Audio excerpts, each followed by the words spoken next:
ધોરણ 11 વાણિજ્ય વ્યવસ્થાની અંદર ચોથું પ્રકરણ જે છે એની આપણે વાત કરતા હતા. ઇન્ટરનેટ વિશે ચર્ચાની શરૂઆત આપણે આની પહેલાંના લેક્ચરની અંદર કરી હતી અને નેટવર્કના પ્રકારો સુધી પહોંચ્યા હતા. હવે નેટવર્ક એટલે કમ્પ્યુટર જે હોય એનું એકબીજા સાથેનું જોડાણ જે છે એ કમ્પ્યુટર નેટવર્ક તરીકે ઓળખવામાં આવે છે. કમ્પ્યુટર નેટવર્ક જે છે એના મુખ્ય 4 પ્રકારો છે, જેમાંનું પહેલું છે લેન, લોકલ એરિયા નેટવર્ક, જેને કહેવાય LAN. એટલે કે એક નિશ્ચિત સ્થળ પરના કમ્પ્યુટર્સ એકબીજા સાથે વાયરથી કે વાયર વગર જોડાયેલા હોય છે. કોઈ એક સ્થળ ઉપર, કોઈ એક રૂમની અંદર કે કોઈ એક હોલની અંદર જે અલગ અલગ કમ્પ્યુટર્સ છે એ વાયરથી અથવા તો વાયર વગર એકબીજા સાથે જોડાયેલા હોય એને લોકલ એરિયા નેટવર્ક તરીકે ઓળખવામાં આવે છે. દાખલા તરીકે શાળાની કોઈ એક કમ્પ્યુટર લેબની અંદર અલગ અલગ કમ્પ્યુટર જે છે એ એકબીજા સાથે જોડાયેલા હોય તો એને લોકલ એરિયા નેટવર્ક કહેવાશે. CAN, બરાબર. કેમ્પસ એરિયા નેટવર્ક એટલે કે કેમ્પસ પરના કમ્પ્યુટર્સ એકબીજા સાથે જોડાયેલા હોય. દાખલા તરીકે કોઈ એક સંસ્થાની અંદર અલગ અલગ ઓફિસો આવેલી હોય, અલગ અલગ વિભાગો આવેલા હોય. આ અલગ અલગ વિભાગોના કમ્પ્યુટર્સ જે છે એ એકબીજા સાથે જોડાયેલા હોય, બરાબર. સંસ્થા એક જ હોય, સ્થળ એ એક જ હોય, પણ એક જ કેમ્પસની અંદર, એક જ સંસ્થાની અંદર અલગ અલગ જે વિભાગોના કમ્પ્યુટર છે એનું જોડાણ એકબીજા સાથે જે થયેલું હોય એને કેમ્પસ એરિયા નેટવર્ક એટલે કે CAN તરીકે ઓળખવામાં આવે છે. ત્યાર પછી MAN, મેટ્રોપોલિટન એરિયા નેટવર્ક એટલે કે એક શહેરના કમ્પ્યુટર્સ એકબીજા સાથે જોડાયેલા હોય, બરાબર. કોઈ એક જ શહેરની અંદર, માની લો કે મુંબઈ જેવું શહેર હોય તો એની અંદર દાખલા તરીકે બેંક SBI, બરાબર, સ્ટેટ બેંક ઓફ ઇન્ડિયા જે છે એની અલગ અલગ શાખાઓ આવેલી હોય. આ શાખાઓ જે છે એના કમ્પ્યુટર્સ એકબીજા સાથે જોડાયેલા હોય તો એને શું કહેવાય? મેન, મેટ્રોપોલિટન નેટવર્ક એરિયા, કોઈ એક શહેરના કમ્પ્યુટર્સનું એકબીજા સાથેનું જોડાણ. ત્યાર પછી છે WAN, વાઇડ એરિયા નેટવર્ક, જેને આપણે ઇન્ટરનેટ તરીકે પણ ઓળખીએ છીએ. એટલે કોઈ જ ભૌતિક સીમા ન હોય તે રીતે વૈશ્વિક રીતે કમ્પ્યુટર્સ એકબીજા સાથે જોડાયેલા હોય છે. આમ આ જુદા જુદા પ્રકારના નેટવર્કને ઇન્ટરનેટ કહે છે. વાઇડ એરિયા નેટવર્ક, જેની કોઈ સીમાઓ નક્કી નથી હોતી, જેની કોઈ બાઉન્ડ્રી નથી હોતી, બરાબર. દુનિયાના અલગ અલગ દેશોની અંદર અલગ અલગ કમ્પ્યુટર્સ જે આવેલા હોય એનું જોડાણ એકબીજા સાથે જે થયેલું હોય એને વાઇડ એરિયા નેટવર્ક કહેવાય અથવા તો એ ઇન્ટરનેટના નામથી ઓળખાય છે. તો આ 4 જે છે એ નેટવર્કના પ્રકાર છે: LAN, CAN, MAN અને WAN. ત્યાર પછી WAN નેટવર્કના પ્રકારો. WAN એટલે વાઇડ એરિયા નેટવર્ક, જે આપણે છેલ્લું જોયું ઇન્ટરનેટ. હવે ઇન્ટરનેટના પાછા પ્રકારો તમને અહીંયા આપવામાં આવેલા છે. એમાં એન્ટરપ્રાઇઝ WAN. એન્ટરપ્રાઇઝ WAN એટલે કે એક જ મોટી સંસ્થાના વિશાળ રીતે પથરાયેલા કમ્પ્યુટર્સનું નેટવર્ક છે, જે વિવિધ સ્થળોના સ્થિર કમ્પ્યુટર્સના નેટવર્કનું નેટવર્ક છે કે જે સંસ્થા માટે ઊભું કરવામાં આવેલું નેટવર્ક છે. આવા નેટવર્ક ઇન્ટ્રાનેટથી ઓળખાય છે. ઉદાહરણ તરીકે ભારતીય રેલવે સમગ્ર દેશમાં તેમની કચેરીઓના કમ્પ્યુટર્સને આ રીતે જોડે છે. Enterprise WAN.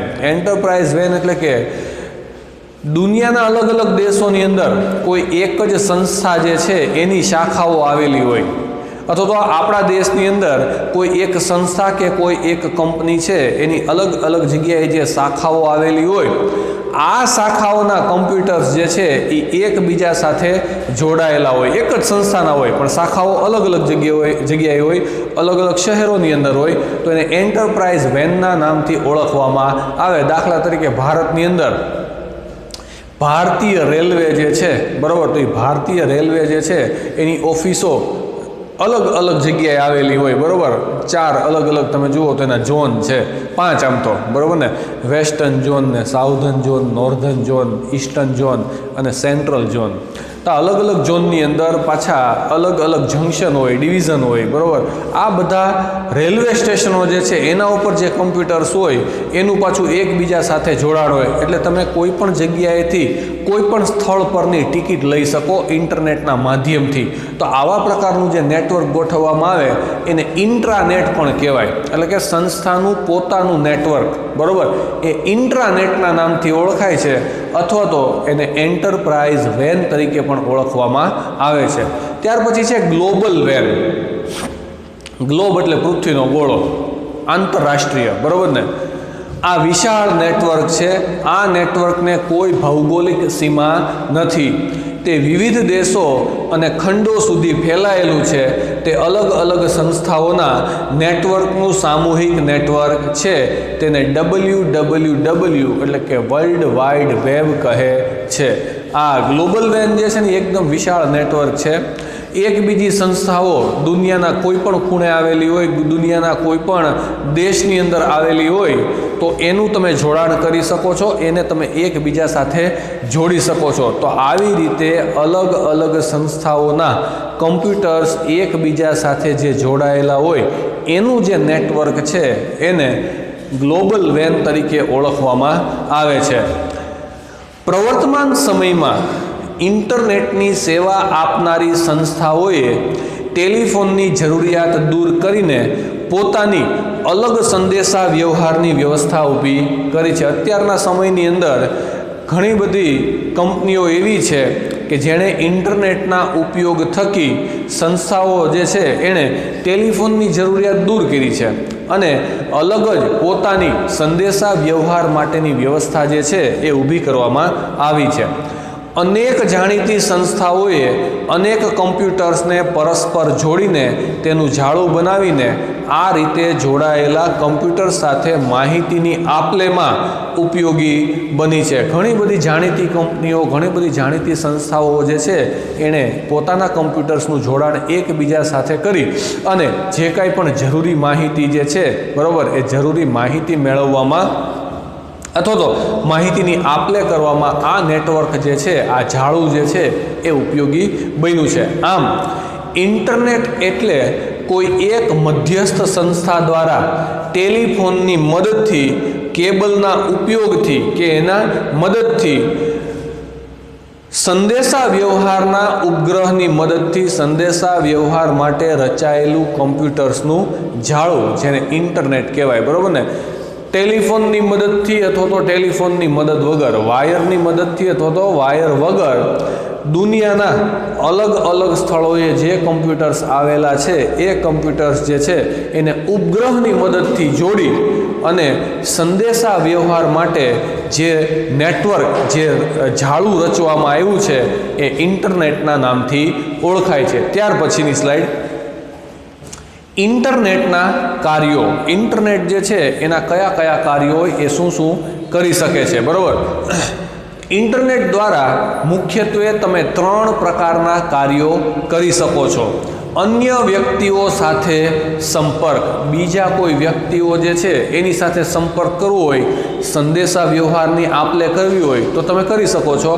ઇન્ટરનેટ દ્વારા આપણે ઈમેલની મદદથી વિશ્વના કોઈ પણ સ્થળે રહેલી વ્યક્તિ સાથે ઝડપથી અને સરળતાથી સંદેશાની આપલે કરી શકીએ છીએ. ઇન્ટરનેટ દ્વારા વિશ્વભરમાં રહેલા ઉપભોક્તાઓ સાથે એક જ રૂમમાં બેઠા હોય તે રીતે વાતો કરી શકાય છે, બરાબર.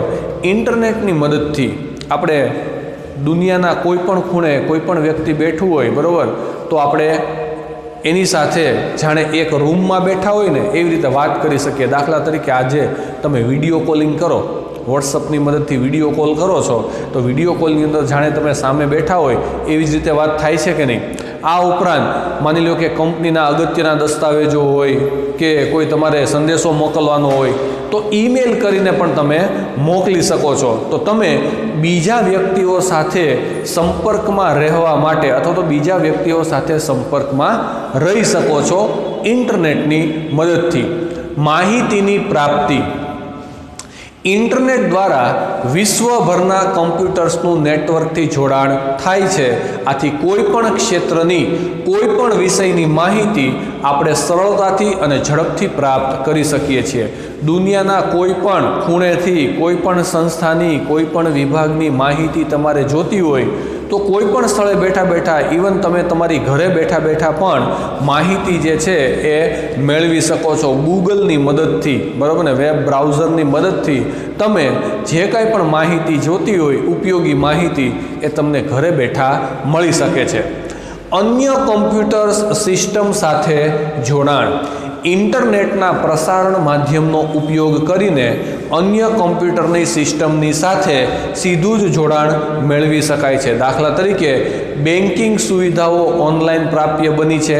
રેલવેની ટિકિટ કોઈ પણ સ્થળેથી મેળવી શકાય છે. ગુજરાત માધ્યમિક અને ઉચ્ચતર માધ્યમિક શિક્ષણ બોર્ડ દ્વારા લેવાતી પરીક્ષાઓમાં પરીક્ષા કેન્દ્રનું જે નિરીક્ષણ કાર્ય છે એ ઇન્ટરનેટની મદદથી કેમેરાઓ દ્વારા થઈ શકે છે, બરાબર.